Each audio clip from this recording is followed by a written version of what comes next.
The Social Screenwriters Podcast. The Social Screenwriters Podcast. The Social Screenwriters Podcast. Where Andy talks to people he met on the internet.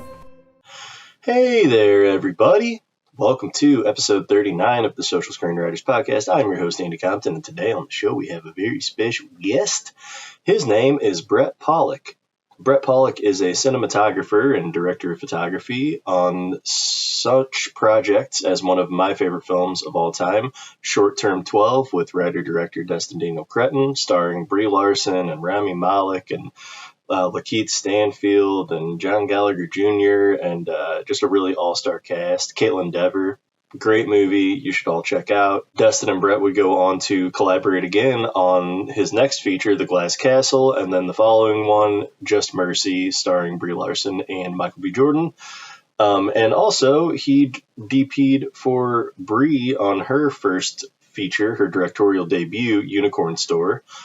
He's done a lot, and he's still doing a lot, and I felt really privileged to talk to him again. Short Term 12 is one of my favorite movies of all time. I'm obsessed with it and have been for a long time. So it was a real treat to get to talk to someone who was there for the making of it and was such a crucial part in, what makes the movie what it is. Now, why do I have a DP coming on to a screenwriting talk show? Because I just think it's cool to get one more perspective in the filmmaking process. That's a pretty crucial part of the filmmaking process. And I was curious for my own sake of, what does a cinematographer look for when they choose projects, especially as you get further along in your career and you can be more selective. What is it about the writing or the story that can jump out to you and, kind of get those visions maybe going in your head of what this thing could look like? I think it's a really interesting collaborative thing that we all do. And there's so many different creators who come together to make a movie happen, so many different artists with different voices and visions. And it's a beautiful thing. So I wanted to get him on the show just to talk a little bit about that. And we do.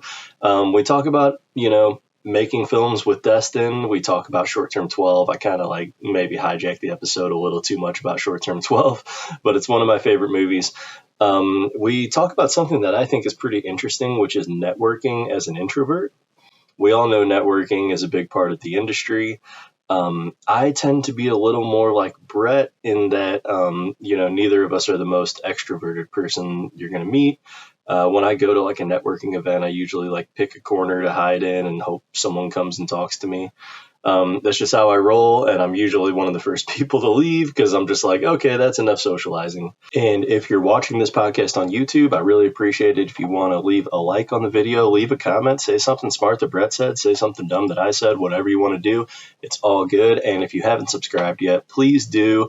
This is where I'm going to be dropping short films. I have 3 in post-production this year that we're going to drop, and I'm going to drop them right here, and I'm going to drop hopefully some sketch comedy with me and my friends here who make no budget stuff all the time.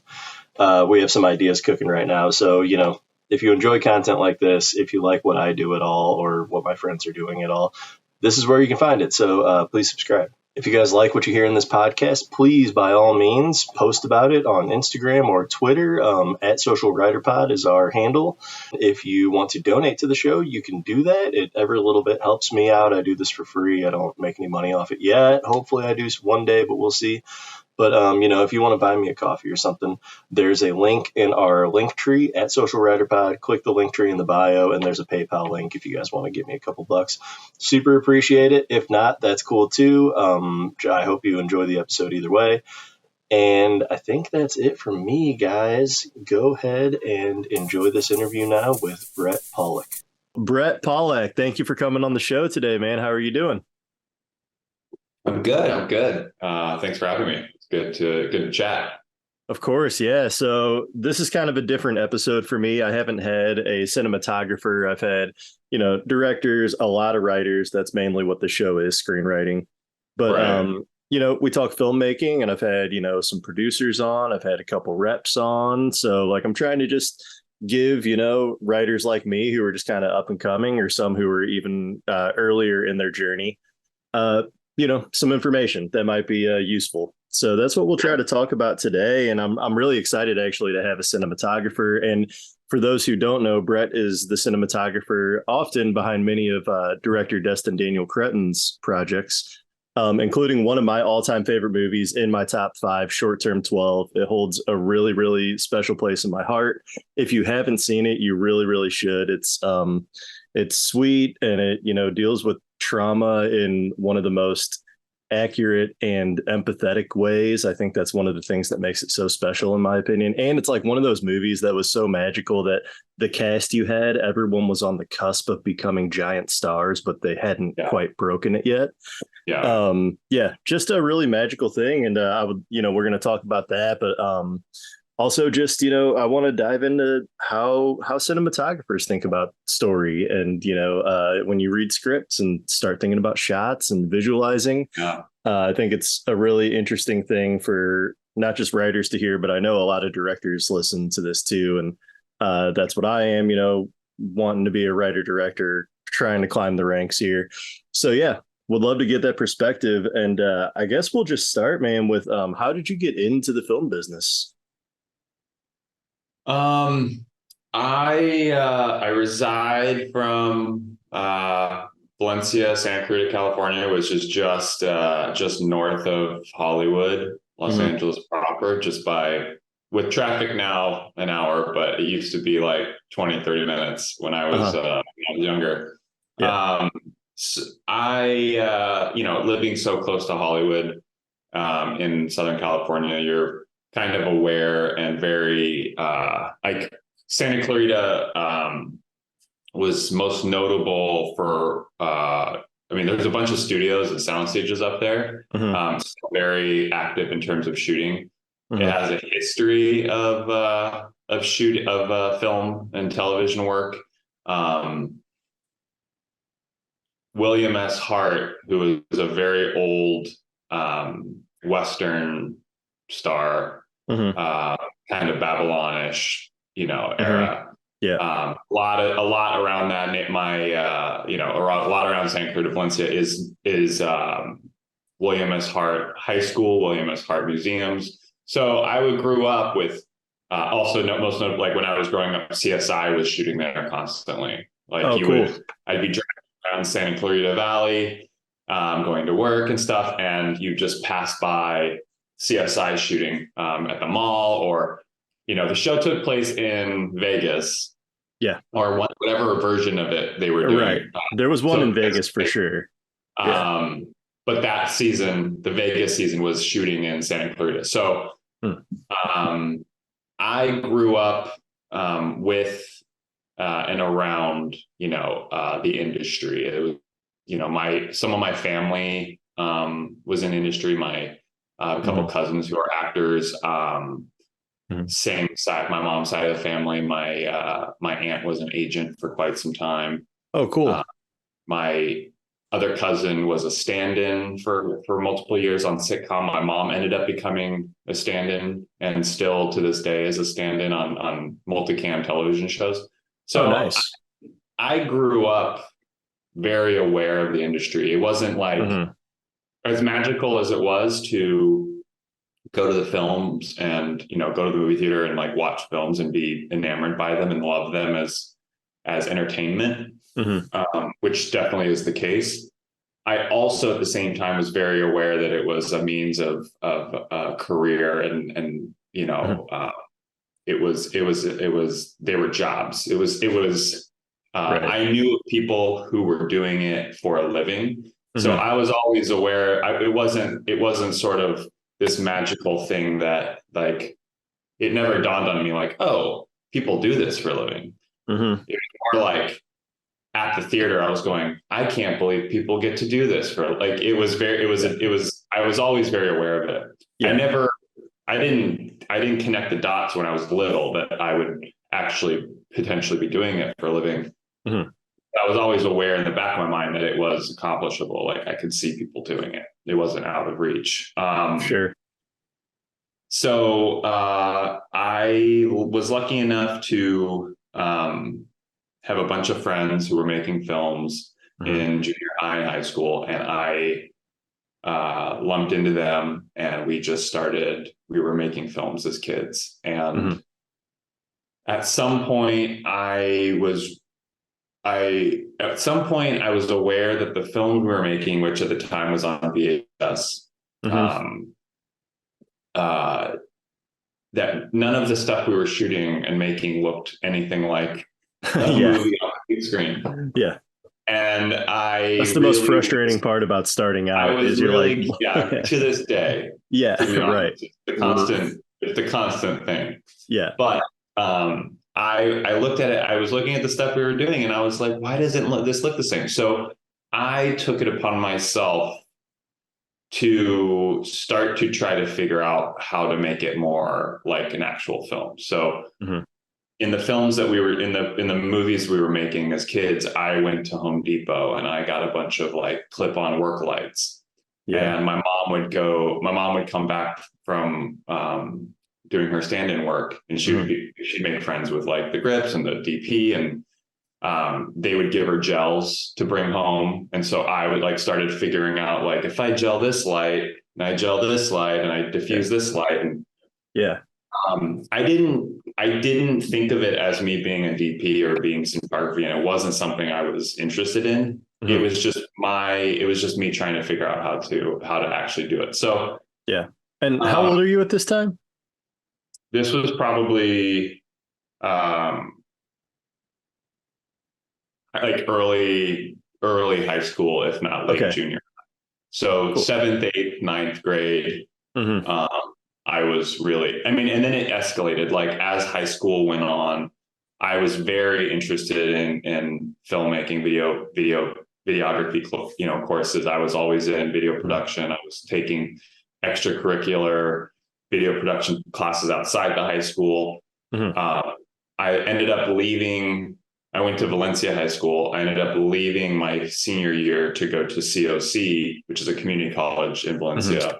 And I was finishing my senior year, and I started taking cinematography and directing and screenwriting courses at COC as a freshman in college to try to like speed up, because my video production teacher was, I was at the time by my senior year in high school, or my, I was in video production. I was making up my own projects to do in my class, because she was, the projects that it was like, shoot an interview for, shoot your mom and interview her.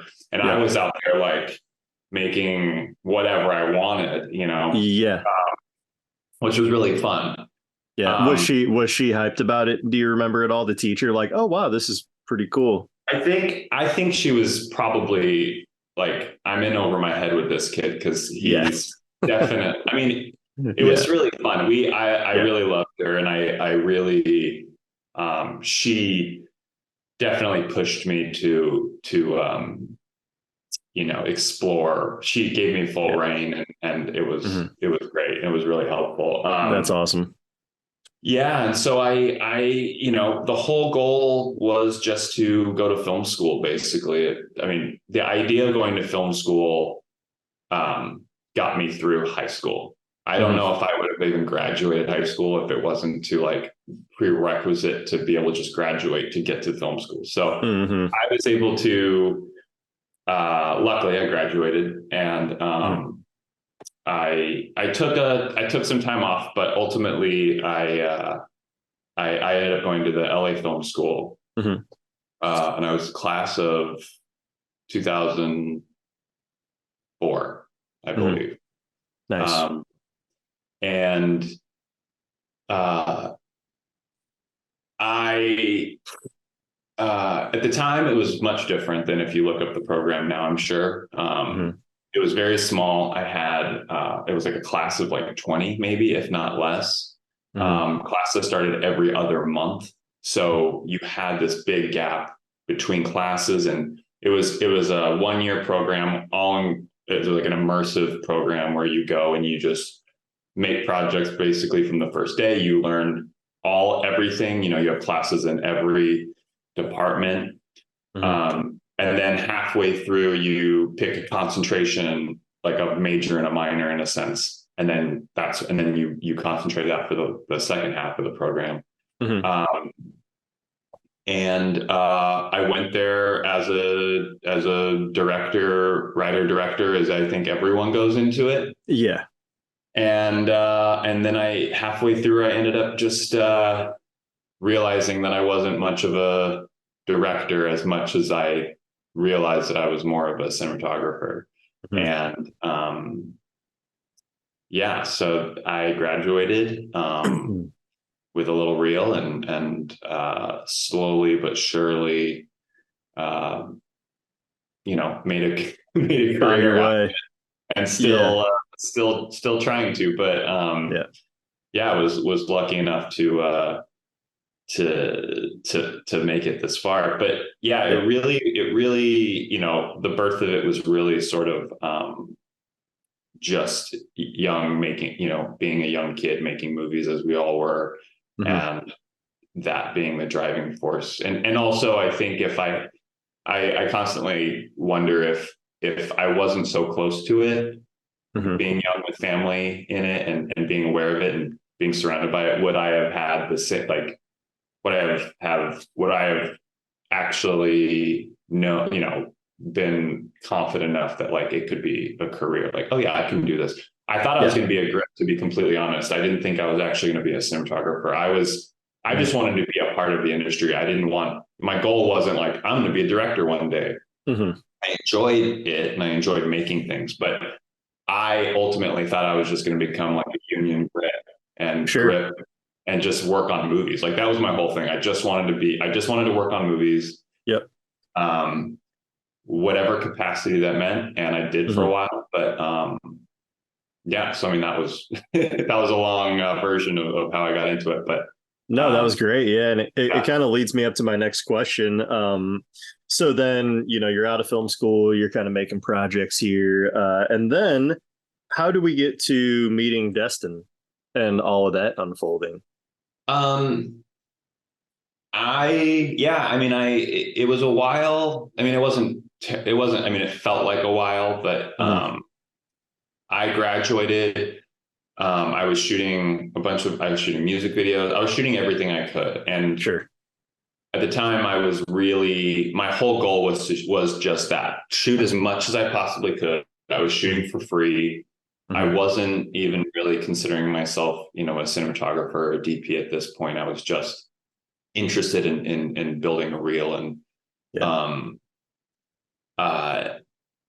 I actually ended up working at the film school for quite some time. So so I was crewing on, my buddy at the time had a 5-ton grip truck that he was like an owner or operator. He was a DP that owned a 5-ton, and he would go out and shoot these independent films. Got it. But me and my buddies from film school, like we all collectively sort of worked on these movies together. So I was one of the grips and electricians, and I also worked as an assistant camera, with one of my friends as well, who graduated years before me. So I was out working, and in between, I was also working at the film school as a midterm monitor, which came from the fact. So at the time, and I don't know how it is now, but the school didn't allow you to go out and get outside DPs to shoot your thesis projects. So you were supposed to really just get crew from your class. I mean, that was the whole point. Sure. But the only caveat to that was that they allowed alumni to, you could get it's an alumni to come and shoot your film as long as they went through the program. Yeah. So I made most of my projects, or I shot most of my projects at the time, as theses coming back, and just so as kids would graduate, their thesis would screen at the film school. The up and comers would go to that graduation, see those films. And so I was kind of in circulation with these students, shoot theses. So I was building my reel. Yeah. And then because I was at the school so often, they kind of were like, do you want to just midterm monitor? And so I did. And while I was working at the school, and this kind of dates it, but I just randomly got a MySpace message from Destin one day. I didn't know him. It was a message it was a blank. I mean, it was just a random message from someone that I didn't know. And at the time, my MySpace page was my website. So, it just had my music videos and my work on there at the time. And whatever he had seen, he claims that he just Googled director of photography or cinematographer. He Googled something, my MySpace page just popped up, or however he got to it. I have no idea. Wow. Yeah. And he saw a couple of the videos that I shot, and he just decided to message me about a short film he was doing. And so I agreed to meet up with him, and we met. He was in San Diego at the time, going to SDSU, and we got coffee, talked about the script, and we got along really, really well. So, I ended up shooting the short with him, and that was the short film version of Short Term 12, wasn't it? Yeah, it was Short Term 12, the short. Yeah. Which then became Short Term 12, the feature. Sure. And yeah, it was, that was really how it was just a simple MySpace message. Yeah. That sort of kicked off, our relationship. So yeah. Hilarious. Yeah. Fun fact, a band I played in around like 2006, 2007, we met over MySpace. So like it was the way in the mid 2000s. Yeah. It's funny. It's probably, I don't really get work from social. I'm kind of not, and I get it. I totally I know plenty of people who their Instagram is their means of networking and getting work. I cannot relate to that, because I'm not. Yeah. Instagram has maybe gotten me far less than a handful, like maybe 2 or 3 projects. So I've never really been able to say that social media has helped me, but when I do think back, MySpace was the only reason I met Destin. So which if that's the one job I got out of that short, was the only job I got really out of social media, then I'm glad it was that one, because it was definitely worth it. So thank you, Tom. Thank you, Tom, for MySpace. Thanks, Tom. Still my number one. Absolutely. Yep. Right on. Yeah, that's super cool.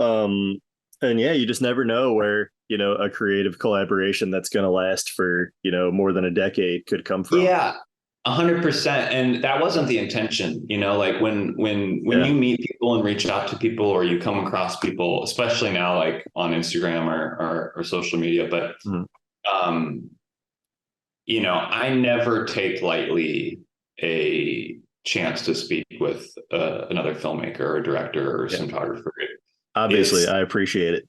But you don't know. You really don't know the relationships that build. I totally agree.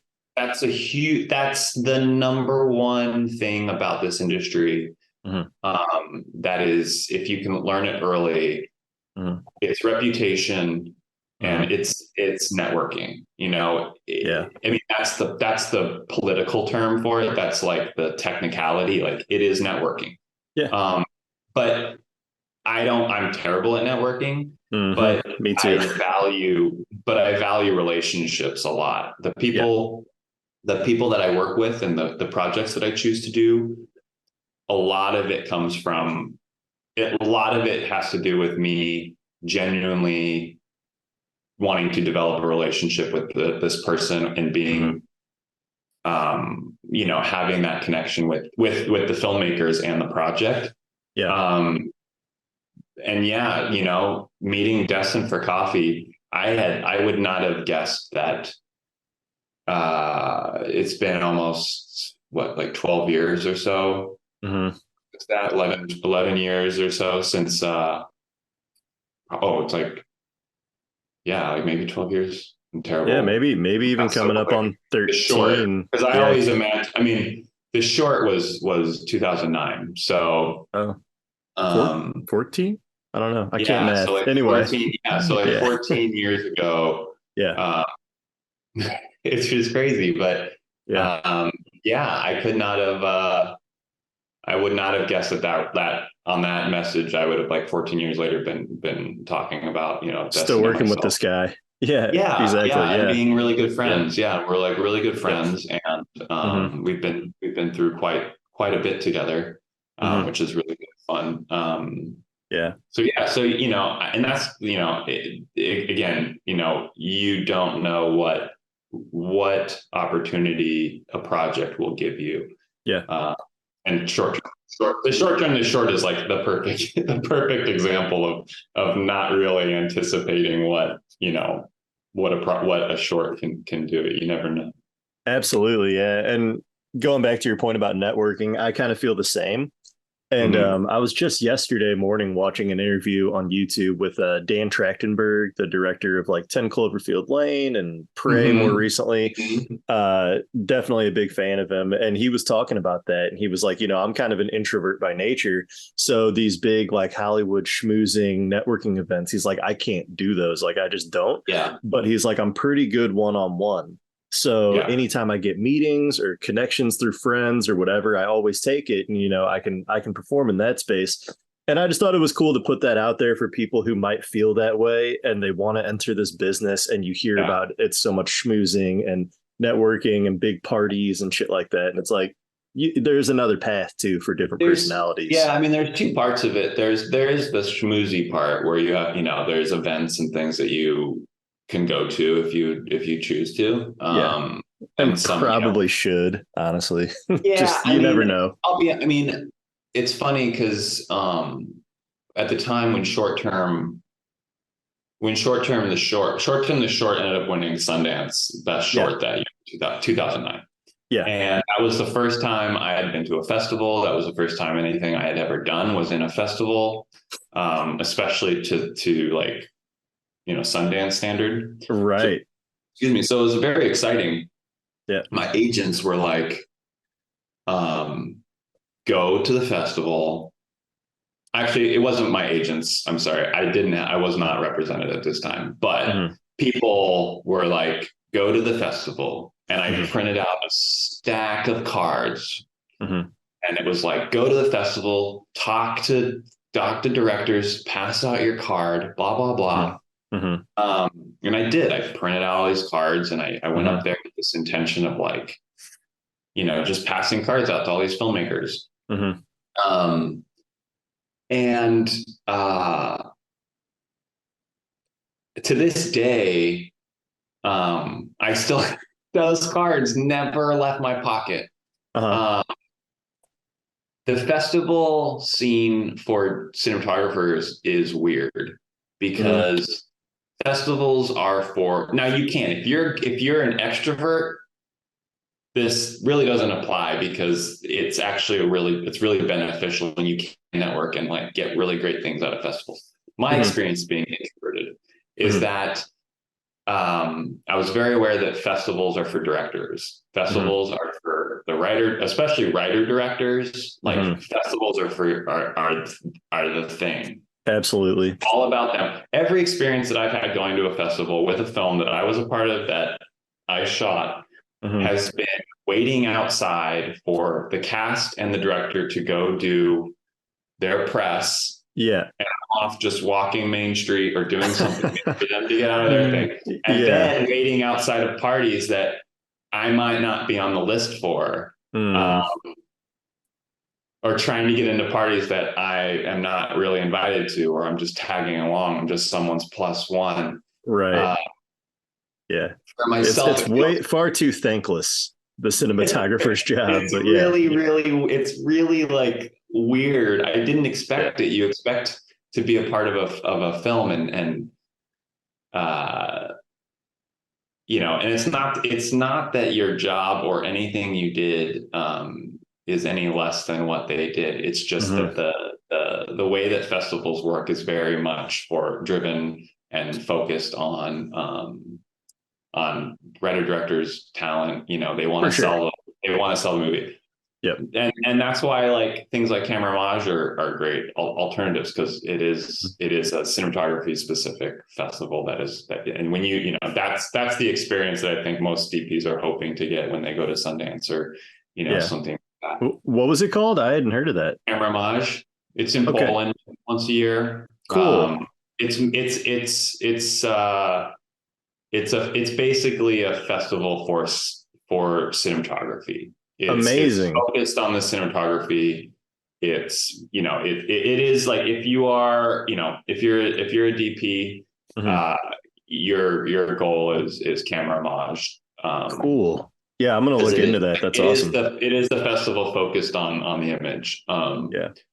So that's that's great. But to the point, the real moral was that I have always been terrible at networking. Even to this day, going to festivals with films is very awkward for me and very, very hard to chat up filmmakers and things to try to but there's a sense of it being very organic too. Like those each instance going to a festival with a project, 90% of it was probably me, just feeling awkward in these situations. But each one had a moment of being at a party and having a conversation with someone that was not expected or authentic, and not just about trying to, pitch your film and go see, or vice versa. It was really, and so each festival experience is really cool. It's just for me never really been about like, I don't, if I go to a festival or thing, it's not my main focus is not to network and try to get more work. It's just to enjoy the experience and celebrate the film that I'm with, and not make it a business try and make it a business transaction. Right, for sure. Yeah, I mean that's how I roll at the much smaller scale festivals that I've been to with films. Is like, just kind of there to hang out, and like it's definitely cool when people say they liked your film, but I'm very much a person who's not going to walk up and chat you up. So I just kind of stand in the cut hoping someone like talks to me. No one at a festival is going to come up to you and go, what film are you with? And you're like, I'm with X film, and them go, oh no, I didn't like that one. No. Exactly. Exactly. The best film at the festival. Yeah, it's always, definitely. I just saw that. It's the best film. It's the best film here. So speaking of best film at the festival, at least on the awards sheet, so you guys win best short at Sundance with the short term 12 short film. Like you said, man, that being your first festival experience, that's so crazy. I mean, you just went straight to like the top of the mountain, at least in the short film game for a lot of people. So what's the vibe like with like you and the team, like, are you guys just stunned that this happened? Yeah, we were 100% taken aback. We weren't expecting it at all. And I had only been there. I mean, long story short, I wasn't planning on going up to the film festival because I was, at the time, still I had like a 9-to-5 normal. I was working at the mall, I think, at the time, and I was trying to get time off to go up to Sundance, and my manager wouldn't give me the time. Oh my God! So I wasn't even going to go up to Sundance. I wasn't just and at the time I was like, well, whatever, and I just had one moment. And I thought, what, like, when am I ever going to have, I'll probably never have another film at a festival ever again. If this is my one opportunity to have a film at a festival, I should just enjoy it. So I quit. Hey, good. I was going to say, that's what I'd recommend. I quit. And I told them I'm going to Sundance. I can either come back and work when I come back, or you can let me go. Either way, it's your decision. I'm just going to go up and do it. Yep. I drove up the day I drove up and I went the day of the shorts party. Mm-hmm. And I made it up there just in time to right when it began. Mm-hmm. And I walked into the place. And the party was already like going. Like I was just excited. I had 2 drink tickets that they handed me. I went up, I saw Destin and everyone who was there. Mm-hmm. And it was like, I'm so glad I'm here. And within like 5 minutes of me being at that party, they were announcing all the winners of the shorts that night, which I didn't know. And we were all standing in the back. And when they announced short term as the winner of the short, I mean, we all had a moment. I remember vividly, we all had a moment standing there, like looking at each other, not thinking we heard it correctly. Yeah. And Destin was even just like so shocked, like completely stunned, taken aback. And I remember him going up there, like very emotional, feeling like it was the best way we could have played, because there was no anticipation for it. Yeah. And we were just the rest of the time there was just fun. Right. because right. Not because like we were winners, but just that like we had this experience together. It was the vibe is so good at that point. Yeah. It was really it was also helpful because we had won, and then the first screening of it I went to when it played in the block, we had already won. So wow.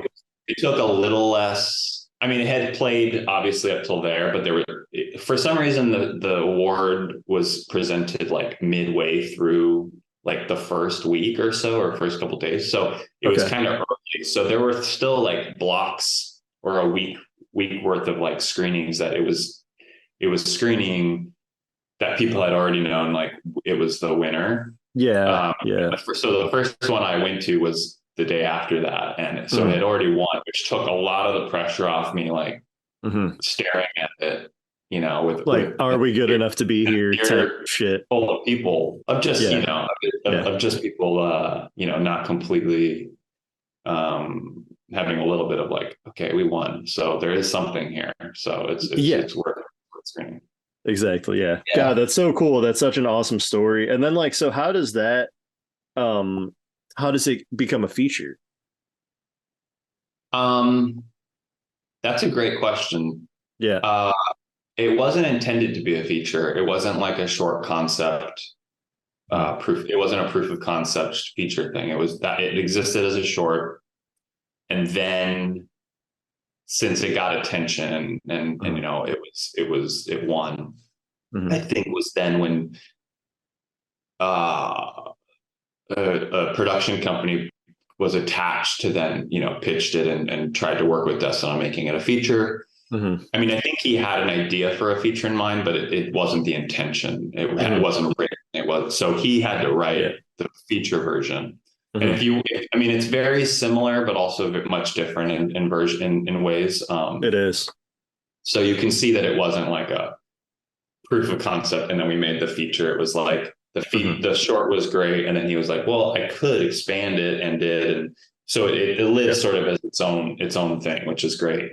But it took some time. Destin and I had made like 2 or 3 docs. After that, the first feature we did was one called "I'm Not a Hipster."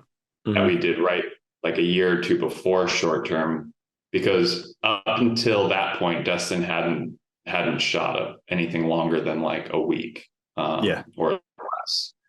So he wanted to we all were like, we should at least do something that's a little longer than a short film together, to kind of see how we develop and how we work for an extended period of time. As an exercise in a sense. But we made Hipster because we had an opportunity to make short term.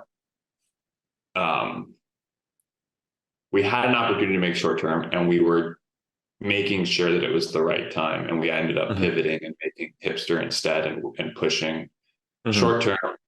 not knowing if we were going to even be able to make it, but we just knew it wasn't the right time to do it. Yeah. It was just like, and then Hipster was like 5 of us. It was like me back when I was in high school making a film together. It was just like 5 of us and the cast. I was kind of doing everything. You know, we were shooting in Destin's apartment. It was all like very minimal. Yeah. That's how most of my short film shoots have been. Independent. Yeah. Yeah. And we developed, with that, we kind of developed our working style in a sense. And so when we went into short term after Hipster, we already kind of had we kind of figured out how to do a thing that was a little more of length, and kind of just developed that, and then did short term. So it took a bit, but it felt very organic the way that it happened. It felt good by the time we got to short term. I had at the time also I had been like growing myself as an individual, as a cinematographer, with some other directors and other projects. So I was slowly building, I was shooting bigger stuff as, they were sort of developing short term. So at the time we did short term, I had already done 2 or 3 features, to try and catch up to where Destin was at, because the hardest thing about being a DP with a director that you do like their short with, and then they end up doing, directors will make bigger leaps faster than DPs. So it's very common for directors to work with their DP that they've worked with on shorts for a while. The director gets a studio feature, but the studio doesn't approve the DP to shoot it because they don't have enough credits or sizable resume to be able to support that. And so I was aware of that. So my whole goal, while Destin was sort of riding short term and getting that going, I was trying to I didn't really have a choice, but my hope was that I would be able to get enough credits, and a reputation at least to somehow convince them. Well, but also like be at the same level as Destin. Sure. So I just tried to really work as much as I could and shoot as much as possible to be able to match where he was at. I love that. That's I love when people set short term, but when people set short term goals for themselves in the midst of their ascent, and they work out. Like, it's not just I want to be a Hollywood DP shooting features. It's like, to get here, I got to do this and that. And it's interesting because you do hear plenty of instances where the shorts go well and these DPs have relationship with directors and then end up not continuing to work with them, not to their choice, but and I can I've shot everything that Destin has done except for Shang-Chi. Because that was a situation where the studio was really specific as to who they wanted. Bill Pope ended up shooting it. So and if anyone knows who Bill Pope is or aware of like a movie like The Matrix, then and Scott Pilgrim and things like that, you can understand the caliber of Bill is, and definitely far above me. But unfortunately, even though my goal was to continually match, and interestingly, Shang-Chi was Destin's like 4th feature. I had shot every feature with Destin. We had short term was our first feature film film after that, Glass Castle, was our first feature, like studio film together. Yep. Just Mercy after that. Mm-hmm. So, we had studio credits under our belt. I had done, all of his projects up to that point. Shang-Chi was just the one that wasn't gonna happen. Mm-hmm. But, fast forward to now, and I'm working with him right now on a show, and, we're talking about future projects and stuff. So, yeah. And still today, I still have that same mindset, because I know that his projects are only going to get bigger, mm-hmm. and I need to try to continue to match that. So my goal is to continually try to reach a level at which I can continue. I can continue working with my friend, because because we definitely enjoy working together. We have a shorthand. So no, I think that's so cool, man. Yeah, it's great to just again, continually setting small goals and trying to achieve them, set achievable, realistic goals. And I mean, your batting record is pretty damn good for shooting Destin's movies. I've been very lucky, but it's, but it's a constant, it's something that, I definitely don't take my foot off the gas. I really continue to try to, I do work at it. I continue to try and improve and earn it. Yeah. So I was going to ask, and then I'll stop bugging you about Short Term, one of my favorite movies of all time.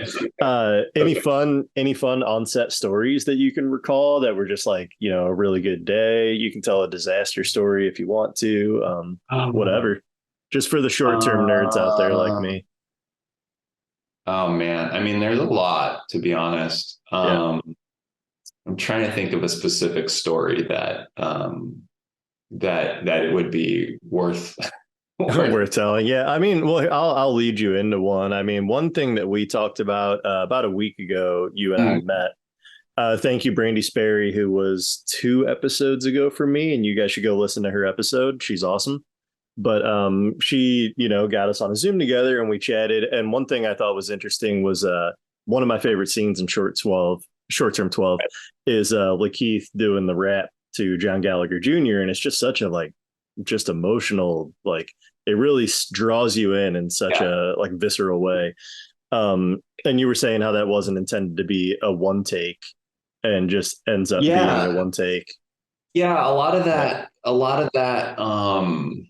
I mean, that's one great thing that doesn't really happen that often, but I hope it happens more. And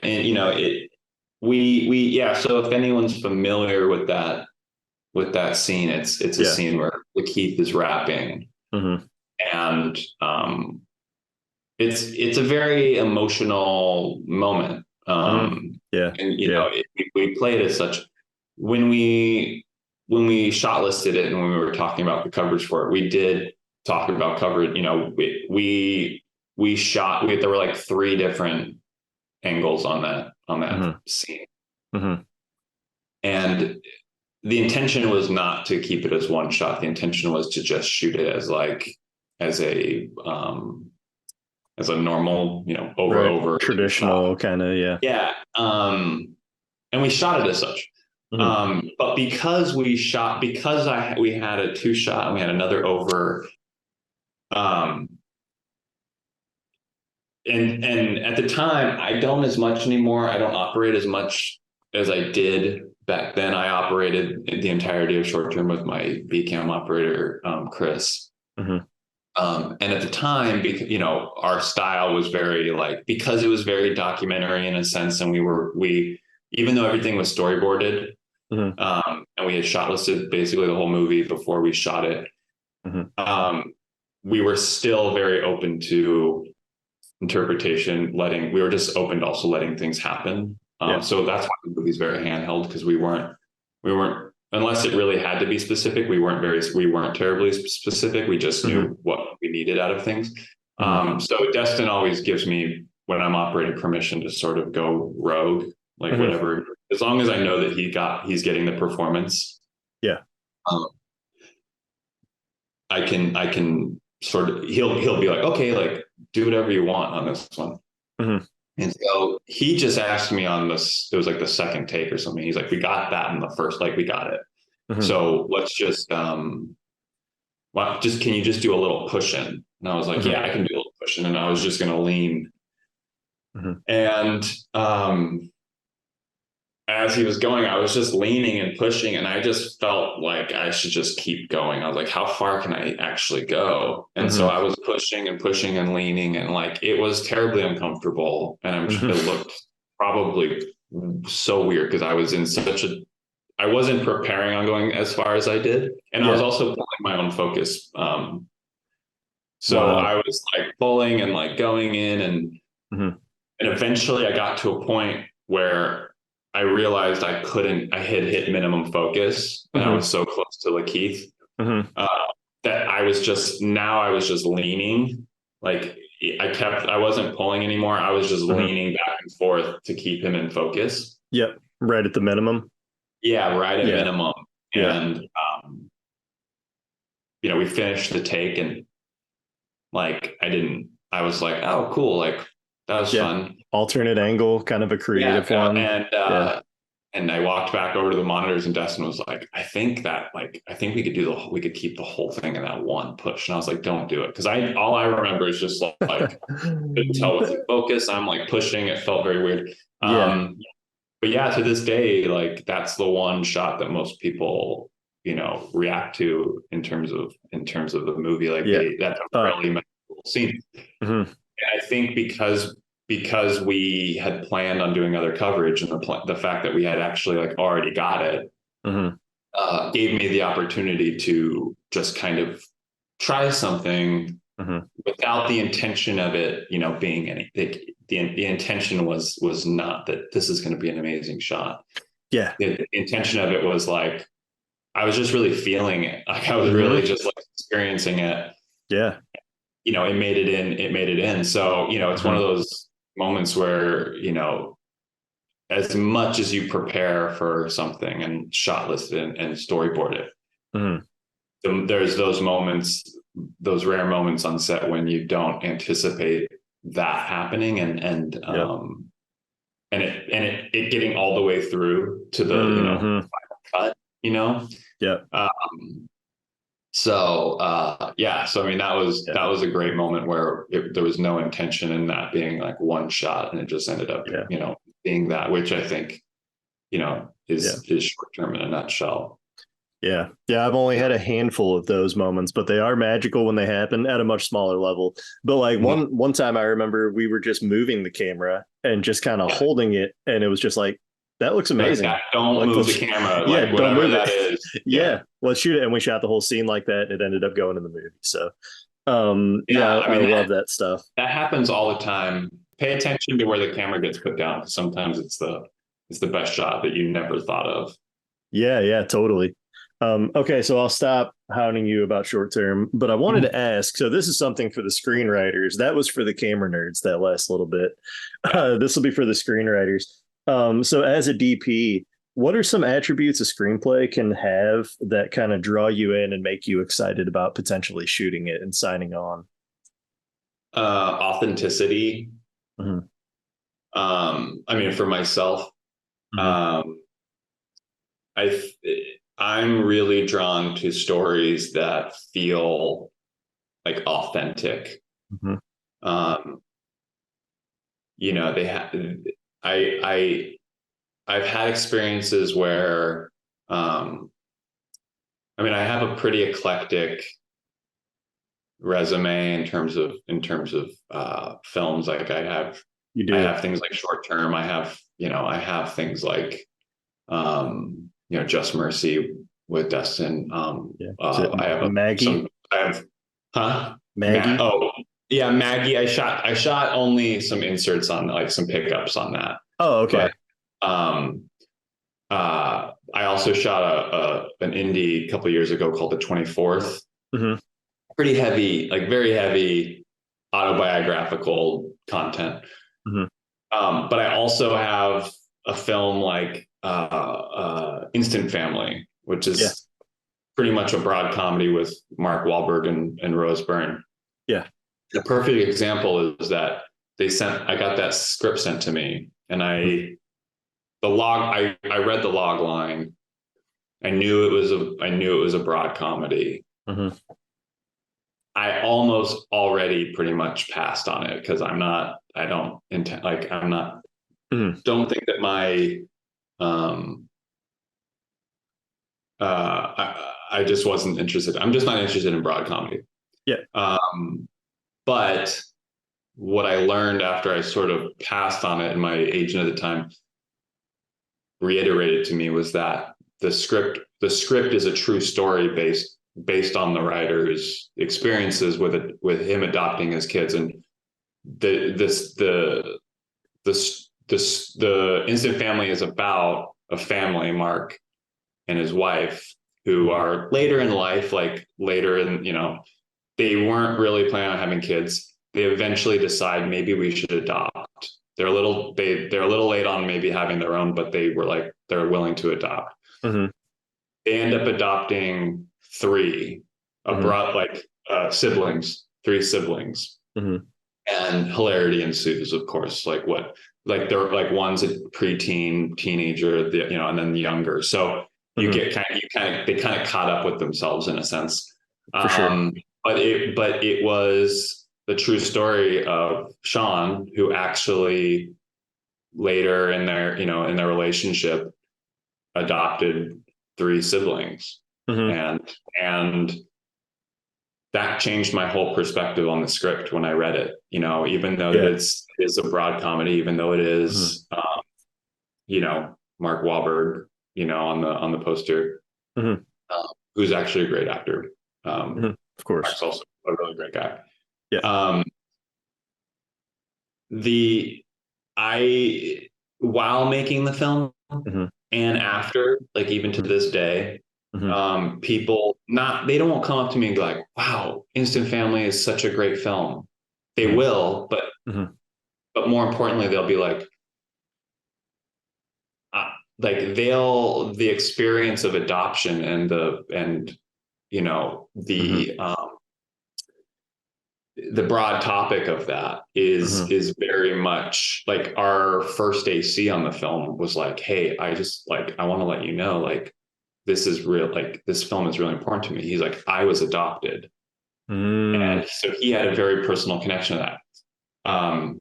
I think adoption is a topic that you don't realize is very common. Like either people are from an adopted family, people have adopted, people are adopted.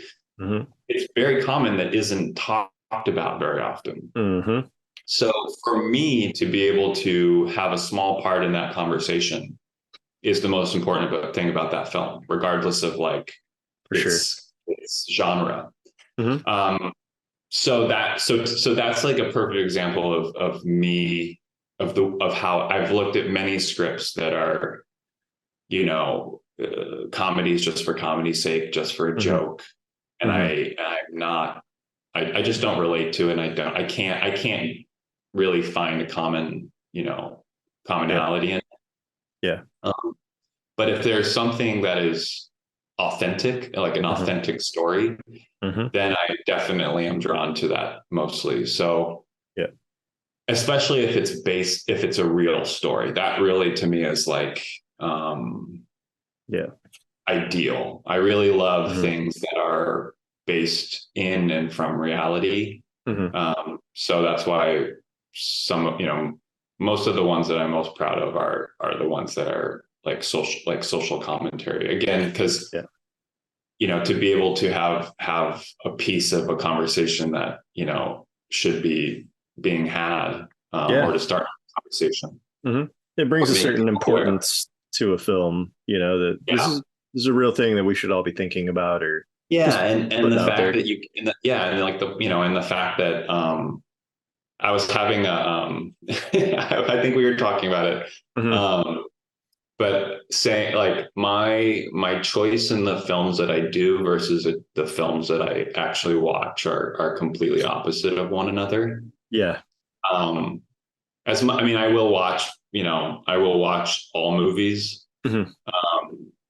making a movie to me, you know, there's a different emotional connection to making something than to watching it. So yeah, my preference is definitely things that have an authenticity to them, and not just for shock value or just for pure entertainment. You know, it can be any movie, but if it has a real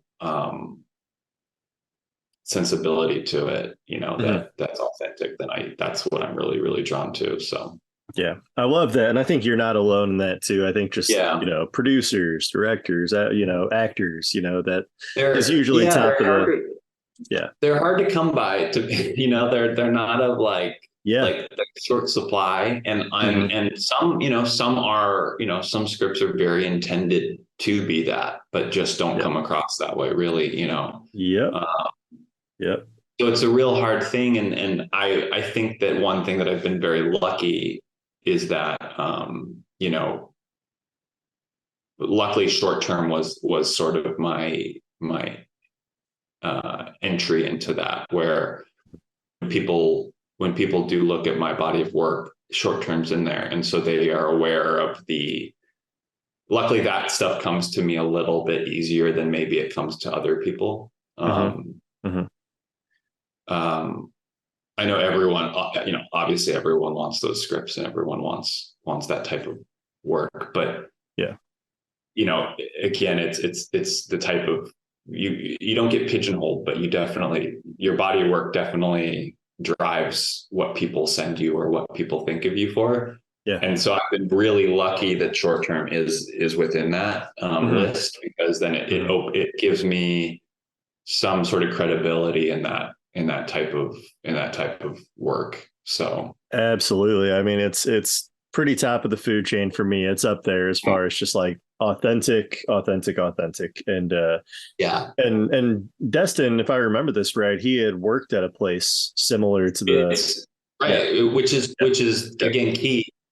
Short term could easily be looked at as like, you know, you can't just shrug it off because it's from his personal experiences working in a short-term facility, which was actually called Short-Term 12. That's where the name came from, exactly the place he was working. And so when you're doing something like that and you're shooting scenes like that, you can be confident that you're not just doing anything for the sake of doing it. It's all coming from a real authentic place, all from truth. Like it is the way it is. And that's the biggest thing I can, you know, the biggest compliment when that people can give me about short term is that, or that I've heard about short term, not necessarily my work in it, is that, oh, I worked in a short term facility. Like and they're like, it felt real. You know, and so you can have the confidence in doing those things that you're representing it well. And that's really the most important thing. Because if not, then it doesn't hold weight. You know, it doesn't really resonate, and you can't trust it. But so that's really, really important. And so I was really, it's really lucky. And that was also one thing that I felt going into the short, deciding to do it, because I knew that it wasn't a short that was just, he wrote it just because, you know, short film scripts are like, you know, everyone's trying to do the film school thing. I mean, all the shorts I ever wrote were definitely not what I'm even talking about. Like, I'm totally guilty of everything that I don't look for in scripts. For sure. But, you know, it was like kind of one of the first times that I read a script that I went, oh, this is like a real thing. Like, this is like, you can trust this author, you know, you can trust this director in portraying this because he knows it. So, so you trust it, and so that, I think that's where I learned it pretty early. Yeah. I've always said as a screenwriter that if I was going to write a movie about a dentist, I would love for dentists to read it and be like, that's what it's like, you know, and exactly. you got to do your research. You got to, even if it's going out and interviewing people who work in facilities like that, or if it's not your lived experience, it makes all the difference in the world. So, screenwriters, and most screenwriters know that, but don't take that lightly. No, definitely. Yeah. Okay. So I'm jumping ahead a little bit because I made you drag on a little bit about short-term 12. No, it's okay. I just drag on by nature. Oh, no, it was great, man.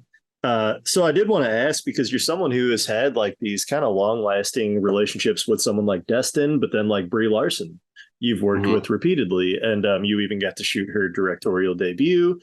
Wondering, how important is it in your mind? Like, I mean, we talked about networking, we talked about, forming collaborations that, with, good luck turn into friendships that are more than just business. But, what do you look for, I guess, and what makes you want to return to working with folks like that? I mean, obviously they're very talented, but, what is it that keeps drawing you in with certain individuals? I mean, filmmaking is a collaborative effort. It's definitely not one person making it. I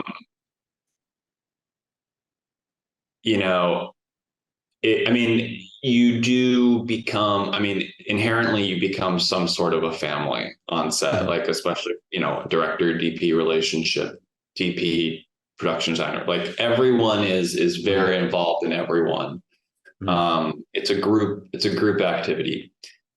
And you are a fan, like either you're I've had all experiences in terms of working relationships, like really great working relationships, just mediocre, like subpar, and like terrible, just sort of, wow, like this one just is not going. Yeah.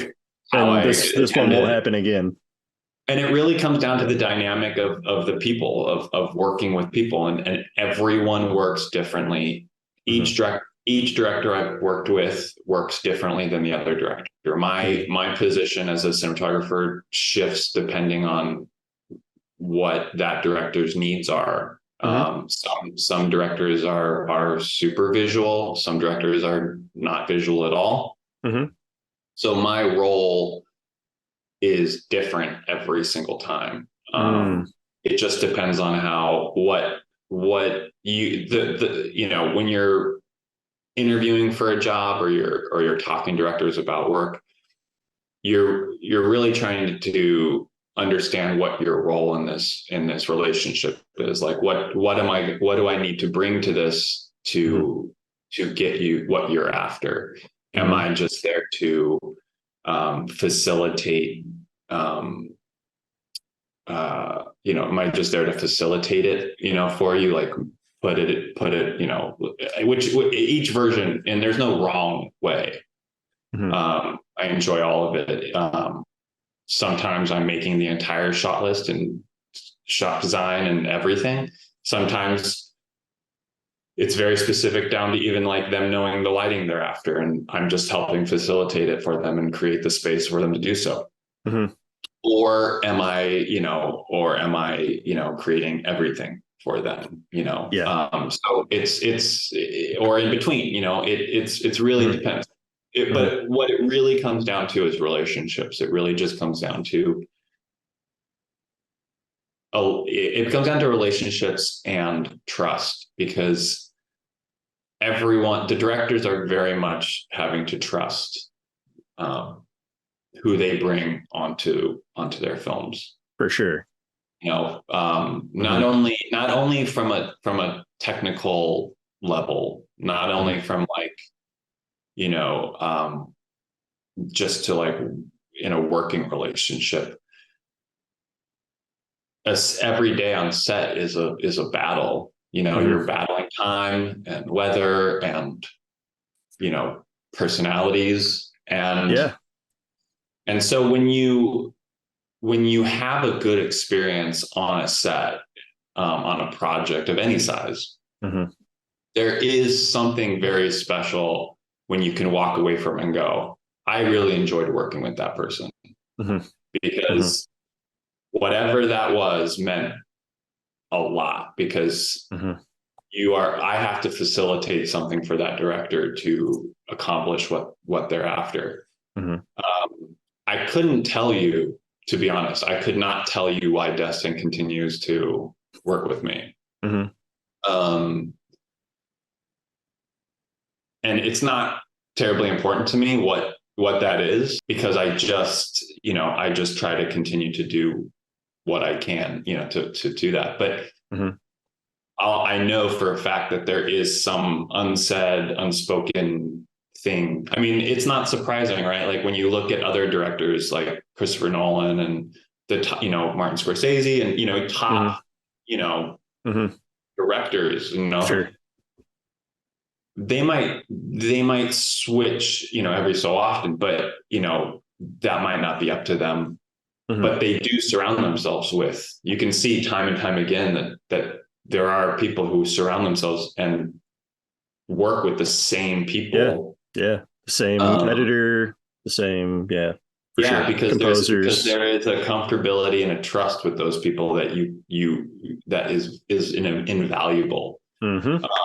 So, when, like Bree, for example, we had the history of short term and then into Glass Castle and, and then, she was in Just Mercy as well. And so, we had something, again, I don't really know why she tapped me to do Unicorn, but, there must have been some sort of trust and in the ability for her to let me collaborate on that with her. Absolutely. Yeah. So yeah, I mean, I think it's a very special, unspoken kind of thing, but to go through something like making a film or a project with people, and to then go back and be able to do it again, that's the biggest compliment for me, is when someone wants me back, when I have the opportunity to collaborate with them again. That's the biggest compliment I could ever have on anything that I've been a part of, because that means that regardless of aesthetic or regardless of, what I'm judging, critiquing myself on, on the screen, the more important thing is that there's a connection. You really are like making a really dear friend for, however long you're on a job. And when it's good, it's really, really great. When it's difficult, that's not so great. It happens. Sometimes it's unavoidable. But it makes the ones that are sweet much sweeter. You appreciate them and a little bit more. Good to realize. Absolutely. Cool. So I wanted to ask, and this can be loose, it's not like a end all be all, but of the projects that you've been a part of, do you have a favorite? And I would ask why. Well, I think I like all of them for specific reasons. I am kind of going back to like the choosing a project. I did this, like I mentioned, I did this in this real small feature called The 24th. And it's about the 1918 Houston riots. It's about in Houston at Camp Logan. There was an infantry of Buffalo soldiers that just came back from the war, and they were stationed just outside of Houston, all black military outfit, and they were at the 24th Infantry. They were met with they weren't treated as military and veterans, literally from coming right back for fighting for the war. And the local the local law enforcement and town were not kind and treated them as second class and were very abusive racially and to the point where they were met with such hostility that they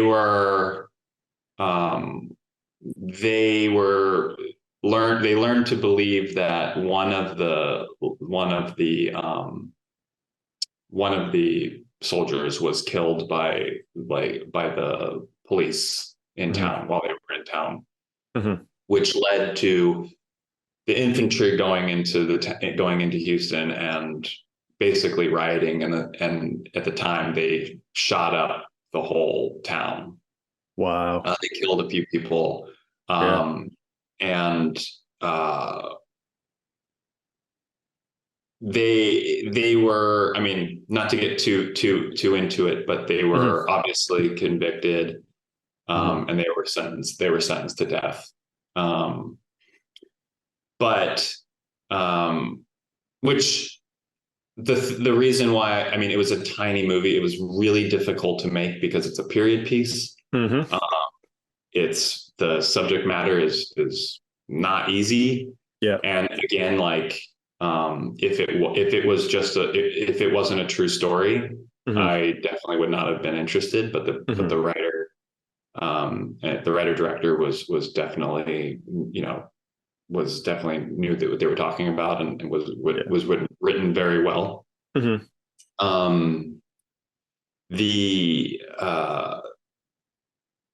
It's a story that when you tell people, even from Houston, they weren't aware of this story. Like, it's been buried. Yeah, I'd never heard of it. Yeah, it's a really interesting thing, and it's the more and more of these projects that come out, you realize there's so much history that you've never heard, lived. But basically, the reason why I would say that it's one of the top ones that I've been a part of is, one, it's a great story, and it's a story that needs to be told. It's a great, it's important to learn. But so as of like a couple weeks ago, someone sent me this post on Instagram from the Houston Chronicle, and it was said the U.S. Army has overturned convictions of 110 Black soldiers in the 1917 Houston riot at Camp Logan. Wow. Not that our film accomplished that, but maybe it helped some sense of a conversation. Yeah. But the fact that a story that no one really knows about, 90% of people who live in this country probably don't know that story, and people who also have from Houston have told me specifically, I'm from Houston, I've never heard that story in my life. And the fact that I can be a part of a conversation about this, and that that to me is way more important than anything. So that article really made me proud to be a part of that. Oh yeah. Wow.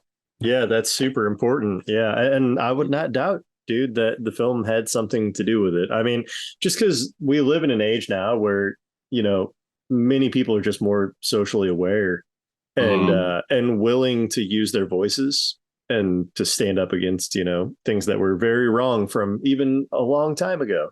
So I wouldn't be surprised, man, if just getting that conversation started with your film, a lot of people were like, hang on, this shit happened? Like, are you kidding me? And, it spreads. Yeah. And I've been a part of a couple of films that are pretty socially social conversations and riding that line, and it's uncomfortable to be a part of, but it that story is sure, it happened in 1917, but also it's very, very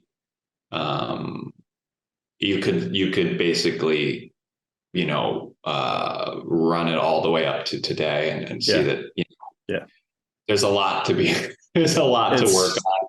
It's incredibly depressing when you realize as much as you would think. I mean, it's changed in a lot of ways, but also there is a lot that hasn't changed that, I think is, again, like important to talk about. So the fact that I can be a part of something, some sense of that conversation, even though it's just visual, I'm not, I didn't write it, I'm not, I was just a collaborator, and I just made the visuals for it. But that's the way I can, have my part in that, is to, to explore those things. So that's one really, that one's really, really important in terms of that. But, like Unicorn Story is just super fun, I think. I don't do enough unicorn stories. To be honest, like just a fun, weird kind of coming of age. The heavy stuff is good, but also being able to flex your weird muscles is good too. Definitely. Yeah. Love that. All right, cool, man. I did want to ask, do you have anything that you want to plug at all? I mean, I don't really have much to plug. I'm not really on Instagram. I'm happy to have you follow me, but don't expect any posts. Cool. I don't really have much stuff to plug. Laying low. If you want to send me a Vimeo or something, I'm just kidding. I mean, my site is just brettpawlak.com. If anyone's interested. BrettPawlak.com. BrettPawlak.com is my site, and then you can kind of see some of my work there. And other than that, Instagram is at Brettspo. So okay, sweet. And I have one final question for you. We've reached the end, and I appreciate it. A few words of advice that you would give to some filmmakers out there, especially to those who are just getting started. Oh man, the landscape has changed so much since I started making films and started a career. I don't even know what I would do at this point if I was just starting out. But I think that it really comes back to reputation and relationships. I think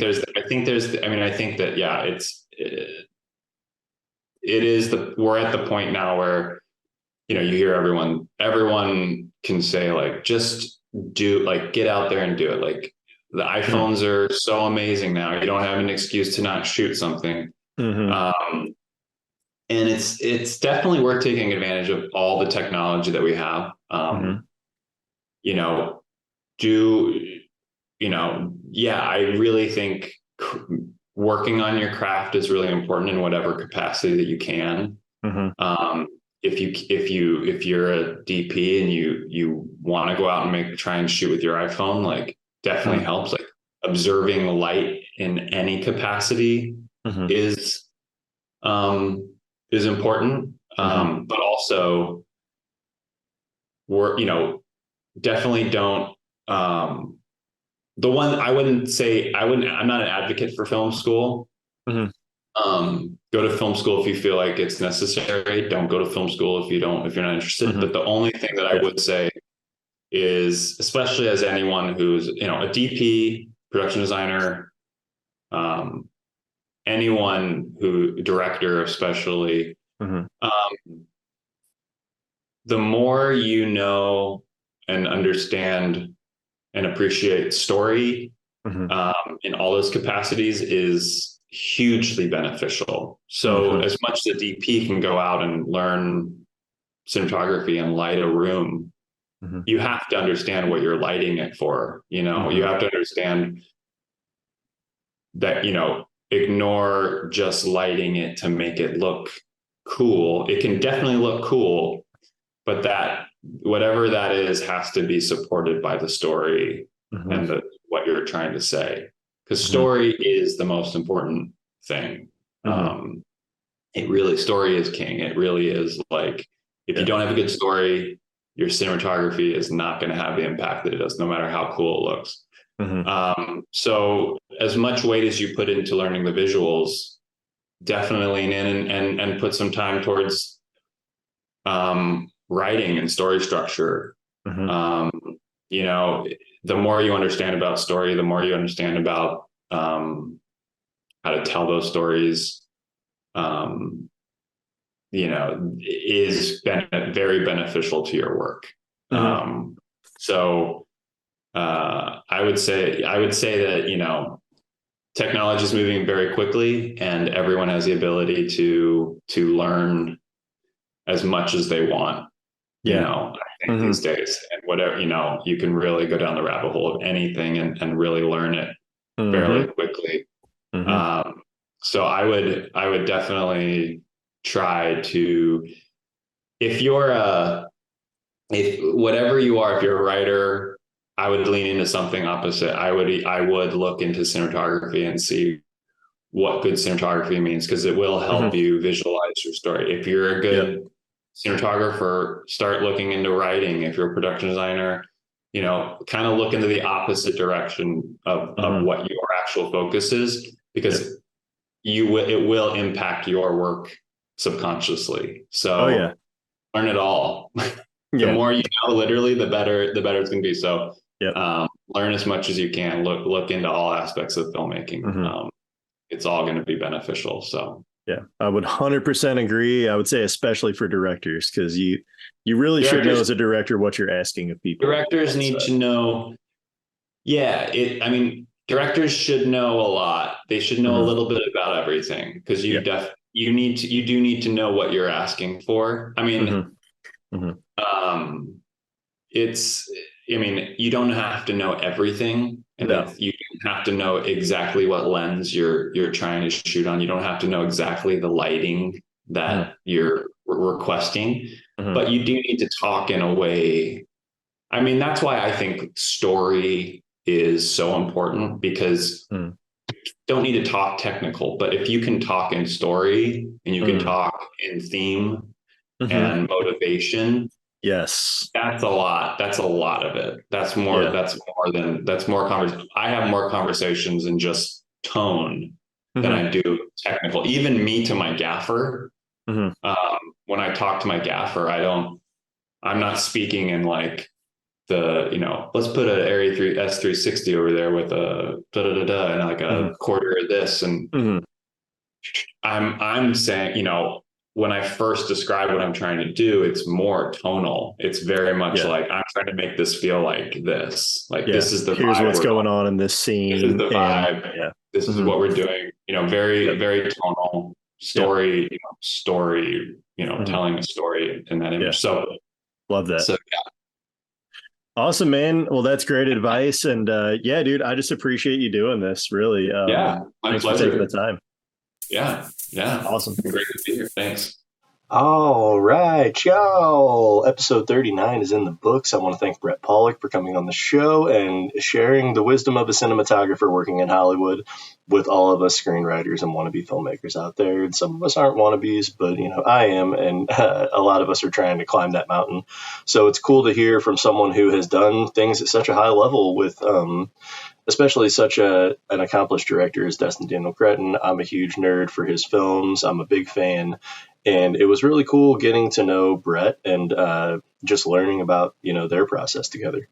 If you like the episode and you want to shout us out on social media, please do at Social Writer Pod on Instagram and Twitter.